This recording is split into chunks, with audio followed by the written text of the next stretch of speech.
Baranovskim labs starts no trencās celiņš aiziet pa priekšu. Lūzis viņam aiz muguras tajā ārējā malā. Dīški iekšējā malā jau ir otrais. Dīški otrais. Baranovskis vadībā.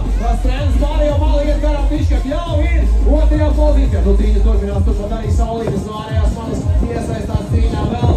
Tīņiek, un tas viņam izdodās, viņš kādi saušu. Dīška mazliet samazina dīstās un jau arī trešais. Kaspar cīņa. Tur pārējā malu vēl trokšies uz priekšu. Kaspar cīņa. Baranovskis. Strēlis 1-2. Pēdējā taisne. Kuram pietiks spēka? Tas ir Baranovskis Strēlis. Un tomēr Dīška beidzās ir trešais. P10 lielajā finālā.